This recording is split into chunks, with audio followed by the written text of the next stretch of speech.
also caught up with Sashi Mukundan of BP, and he said that the KG-D Basin Deep Water Reserves, which is a collaborated effort with Reliance, might save India with an import worth $20 billion of gas. He also spoke to me about the timeline of this project. Here's an excerpt. I want to begin with the KG-D6 production. How is that project proceeding, and what kind of a demand can it really cater to? So it's a pretty exciting time for us because we've got 3 discoveries that we have in the KG-D6 block, which we are now developing. These are pretty deep water fields which are down in the 2 kilometers kind of water depth.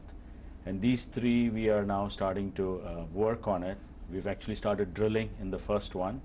So the drill ship is there. It's drilling the first 5 wells in there.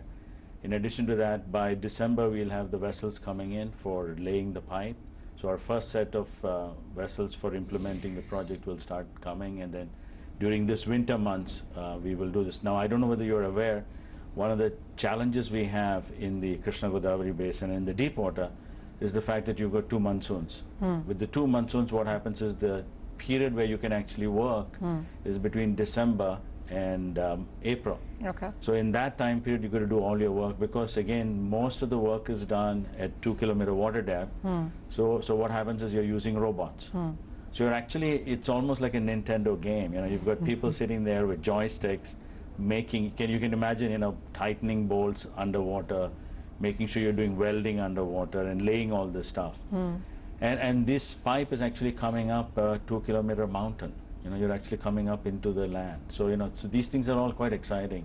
So that's going on, and the intent is that by 2022, which is the 75th anniversary of our independence, we will be producing a BCF a day of production. So in Indian terms, that's about 35 million standard cubic meters a day.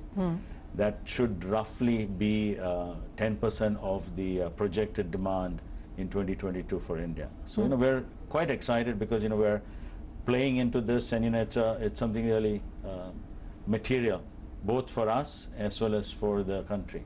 Sashi, I don't want to push you so much on numbers, but how cost efficient is all of this that you just talked about? What kind of investments are going into it, and what is the plan really as we go ahead?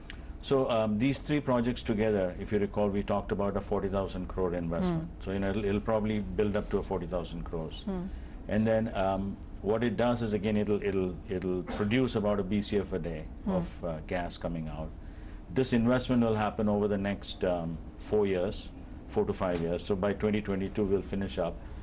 It also gives you almost 10,000 jobs, and these are jobs which are skilled jobs that you'll create. And from a country standpoint, this will avoid almost $20 billion of gas which you would have otherwise imported, and that is, I'm assuming, at a $50 price. So you can imagine at an $80 price that will be even more attractive for us.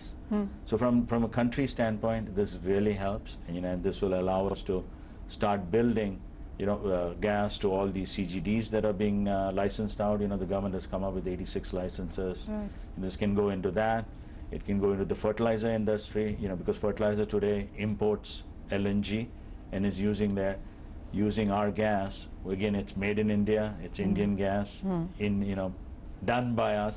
So it helps. There's another conversation around the forum, and that really is about on how much can we see a mix of crude oil and gas here. Clearly, the initial rhetoric was on how much can we replace.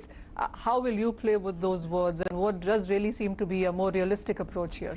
So the way I would look at it is, India is growing at 7 to 8%, and pretty soon we'll probably be into double digits. We need all forms of energy. We cannot say I'll do only this or I'll do only that.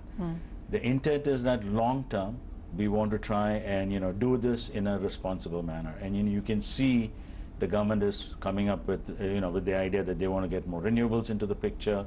We talk about gas, so I can see this transitioning to a place where you'll have predominantly renewables and gas playing in. You will use oil, but the whole intent is, can we reduce the amount of oil consumption, because 80% of the oil is imported today. And if you replace it with gas, what happens is gas is on a BTU basis is cheaper. So you will save a lot of money. So numbers people talk to me about are, they say, okay, if I if I replace 10% of the oil that's coming in today with gas, and that's not even with domestic gas, if I replace it with imported LNG, I will still save about $4 billion. And on that